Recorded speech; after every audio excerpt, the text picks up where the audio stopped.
अब राउत से स्टार्ट होता काय करने जानता नहीं काय करना है दो हाथ में पार तुम्हाला काय करना है कहा था आधा सही जवाब दे भाई बेचारी का ताली बजा कॉन्फिडेंस दो कर अंदर चलो हुकारू देने सब चलना दोनों हाथ लबर उठा ठीक है उठावन तो दई कैसे कर तुम जल्दी जल्दी चलो चलो जल्दी जल्दी उठाओ हे अरे भाई रे अपने जोरदार आवाज आ सब उधर एक साथ बोलो चलो एक बार हे अरे भाई रे ही सरस्वती ने स्वर दिया भैया अच्छा और गुरु ने दिया है ज्ञान ज्ञान हो सरस्वती ने स्वर दिया और गुरु ने दिया है ज्ञान हो और माता पिता ने जन्म दिया और रूप दिया भगवान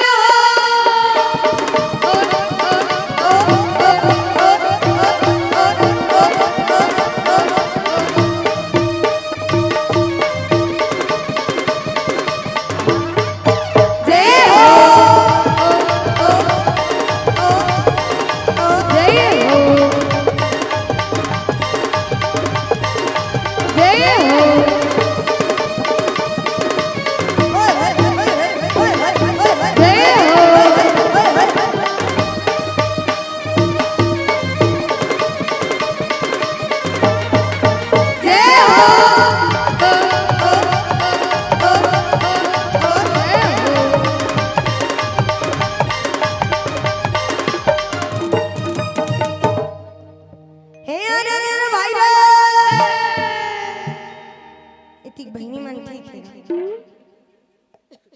और इतनी वाली मन तो मन मोबाइल वाली हो गयो मने जोरदार दारू देना है में लगना चाहिए जरा ही महोत्सव होती ठीक है चलो उठाओ हे अरे भाई रे हे सबके भौजी गोरिया गोरिया अच्छा आउ हमर भौजी कारी रे कारी रे सबके भौजी गोरिया गोरिया आउ हमर भौजी कारी रे और सब जन चलाए सैमसंग रेडमी हमर मोबाइल सरकारी रे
जमन हाथ में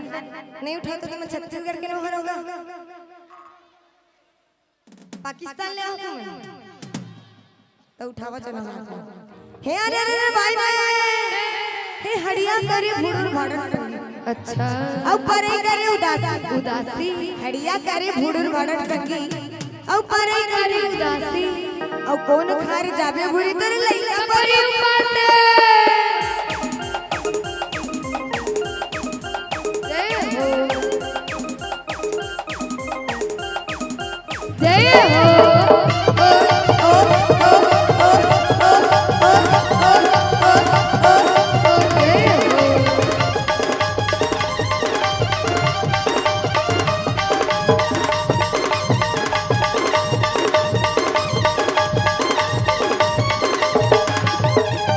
जय हो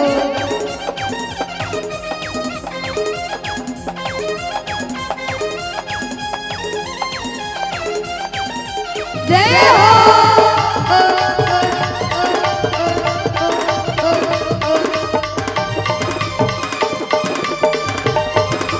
जय हो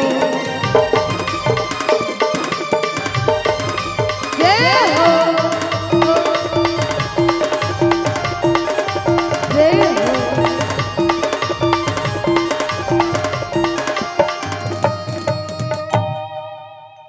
चलो आखिरी ढोल भारत हे अरे भाई रे हे तीन फूल में लेका बड़ी संगीत अच्छा अब पानी में बाढ़ी धान हो धान हो तीन फूल में लेका बाढ़ी अब पानी में बाढ़ी धान हो और गौ माता की सेवा कर ले संगीत तुला खुश रखी भगवान जय हो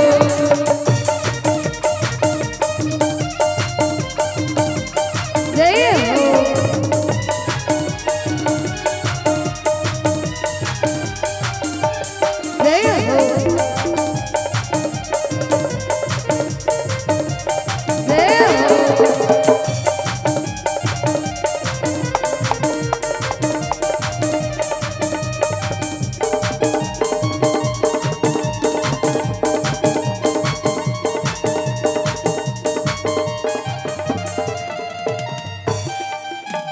जय हो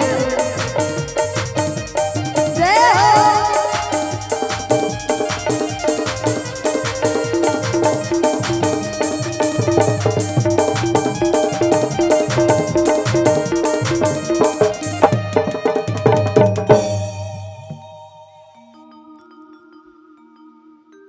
हरि चित्रकूट के घाटुमा हाँ भय संतन की भी